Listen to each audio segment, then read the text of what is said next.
Grasping ఎక్కువ ఉన్న students తక్కువ టైం స్పెండ్ చేస్తారు with books. Actually that is very true. అది అకాడమిక్స్ లోను రైటే, కాంపిటేటివ్ ఎగ్జామినేషన్స్ కూడా రైటే. కరెక్టే సార్, చాలా కరెక్ట్. ఎందుకంటే మనకి లాస్ట్ మినిట్ వచ్చే వరకు, అంటే లైక్ ఇంకా అయిపోయింది, మనకి డెడ్ లైన్ వచ్చేసింది అనుకునే వరకు వి కీప్ థింకింగ్ సరిపోతుంది.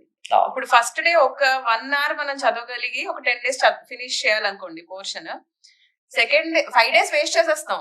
పర్లేదు, మనం నెక్స్ట్ 5 days 2 hours చదివితే సరిపోతుంది అన్న ఫీలింగ్ లోనే ఉంటాం. ఆఖరికి 10th day కూడా 10 hours ఈరోజు ఫినిష్ చేసేద్దాం అని అనుకుంటాం తప్ప we will not be ready to open the book. ఆ పీస్ వైజ్ మనం చెయ్యాలనే ఫీలింగ్ మనకి రాదు. సో దట్ ఈస్ రియల్లీ, అంటే అది ఒక రకంగా చెప్పాలంటే it is negative on any person who has this more grasping power. Negative.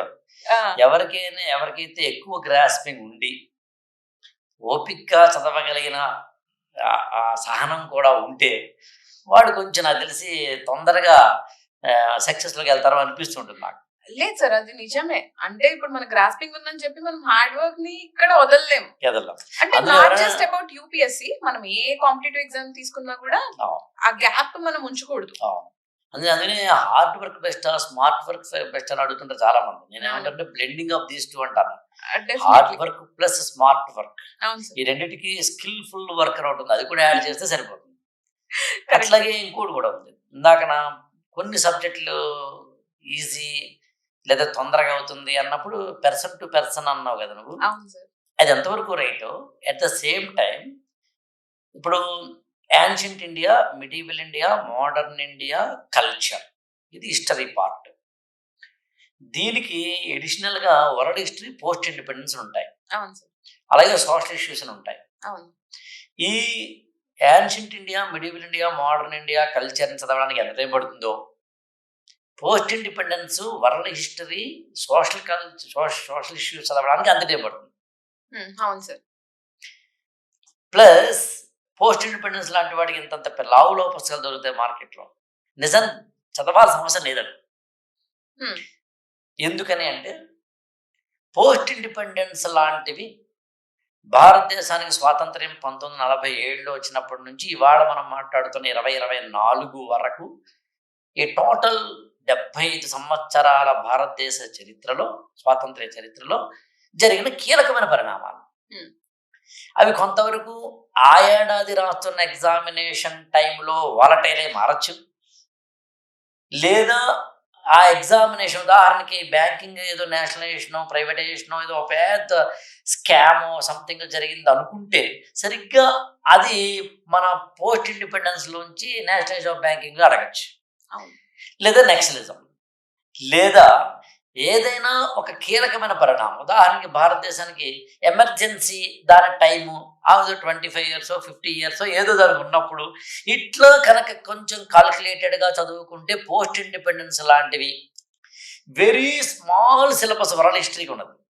మహా అయితే వరల్డ్ హిస్టరీలో కమ్యూనిజము, క్యాపిటలిజము, లేకపోతే కనుక మన ఇంటర్నేషనల్ బౌండరీస్, ఫస్ట్ వరల్డ్ వారు, సెకండ్ వరల్డ్ వారు, అమెరికన్ రెవల్యూషను, రష్యన్ రెవల్యూషను, లేకపోతే కనుక ఫ్రెంచ్ రెవల్యూషను, ఇలా కొద్దిగా అవగాహన చేసుకుంటే సరిపోయేంత సింపుల్.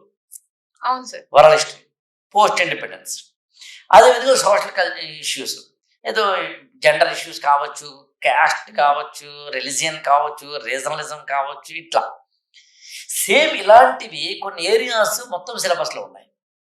నేను ఏమంటానంటే ఒక స్టూడెంట్ తన యొక్క డైలీలో ఒక మేజర్ సబ్జెక్ట్ పెట్టుకో, ఒక మైనర్ సబ్జెక్ట్ పెట్టుకో. అవును, మేజర్ మైనర్గా కనుక డివైడ్ చేసి, అంటే డైటీషియన్స్ ఇలాంటి ఫాలో అవుతుంటారు.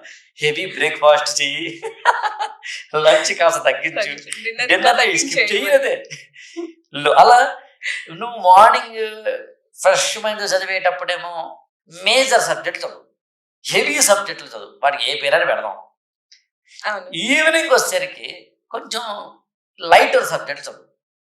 ఈ లైటర్ సబ్జెక్టులు అనేది మనం ఎలా చెప్తామంటే సిలబస్ పాయింట్ ఆఫ్ చెప్తాం, వ్యక్తి పాయింట్ ఆఫ్ వ్యూలో కాదు.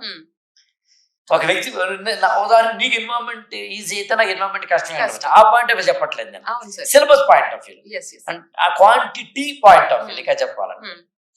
అప్పుడు ఏమవుతుందంటే రోజు రాత్రి అయ్యేసరికి నీకు ఈజీ అయిపోతుంది. అలాగే ఇంకోటి కూడా చెప్తుంది, ఎంత కాదనుకున్నా మధ్యాహ్నం భోజనం చేసిన తర్వాత నిద్ర వస్తుంది.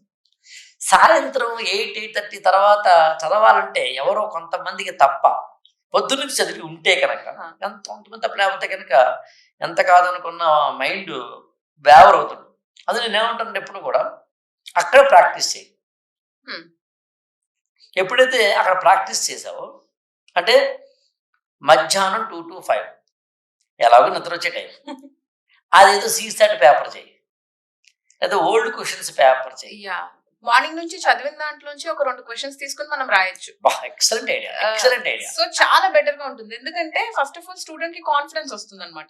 ఈ రోజు నేను చదివింది పేపర్ మీద పెట్టగలుగుతున్నానా అనేది ఒకటి వాళ్ళకి అర్థం అవుతుంది. Or probably MCQs related to those topics చేయమనండి. ఒకవేళ మనల్ని మనం కరెక్ట్ చేసుకుంటున్నప్పుడు if they are going right మనకు చాలా ఎక్కడ లేని కాన్ఫిడెన్స్ వస్తుంది అనమాట. ఏంటి ఈ రోజు నేను చదివిన 2 chapters నుంచి మొత్తం వచ్చిన ప్రతి క్వశ్చన్ ఆన్సర్ చేసేసాను అన్న ఫీలింగ్ వస్తుంది. In case is not able to do మళ్ళీ దాన్ని రివైజ్ చేయాలి అని మనకు కూడా క్లారిటీ వస్తుంది. సో ఏ విధంగా ఇట్ ఈస్ వెరీ గుడ్. అంటే ఇట్ హ్యాస్ ఇట్స్